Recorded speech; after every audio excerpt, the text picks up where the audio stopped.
how are you doing? Good, how are Looking you? very swish. You try it. So Alien, probably one of the most iconic sci-fi franchises are out there. Were you just excited or slightly intimidated about coming on board with the show? Mixture of both. I think definitely more excitement just because, it's such a loved franchise and the fans, I didn't realize until I was casting the show that how big the fans are on the show. So I was like, definitely more excited, but the nerves were more so from the side that you wanna do the fans proud, you wanna do the show proud. So there was some research, seeing what the universe is like, seeing what the world is like, and just getting lost in that. And so did you go back, rewatch them, and maybe when you're on a rewatch, what would you think the key ingredients are that have gone into this show? It's kind of this combination of the body horror, the action, but also these really philosophical questions that it raises. I went back and watched the first film after I was casting the show. I think what it does beautifully, what Noah does beautifully, it keeps the element of the original Alien, but then it's added a whole new layer. Because obviously we're on Earth this time around, which we've never had before. But then you got the whole world of synths and cyborgs, and now add xenomorphs to the equation, and other creatures. So it's all very refreshing, but it's definitely kept the element of the original films. Yeah. And can you tell us more about your character specifically and how he fits into the broader puzzle? Yeah, so he's a tactical soldier for Prodigy.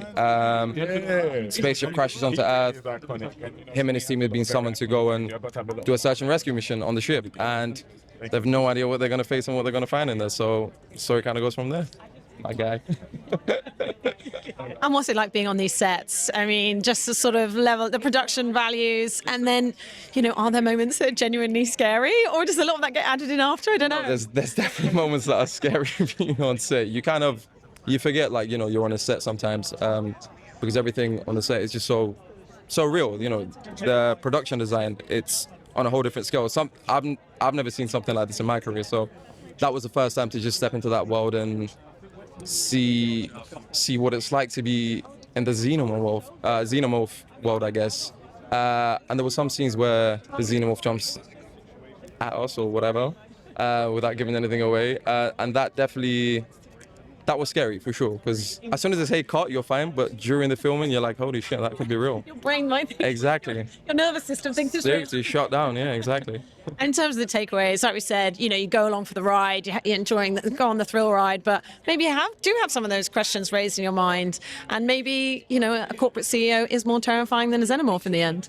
Yeah, for sure. I think we're not too far away from that world, if anything, but yeah, in the next 100 years, who knows? We could definitely step into that world where there's, big corporations running everything, and xenomorphs are the least of our problems. Who knows? Thanks so much for your time. Really enjoyed tonight. Thank you. Cheers.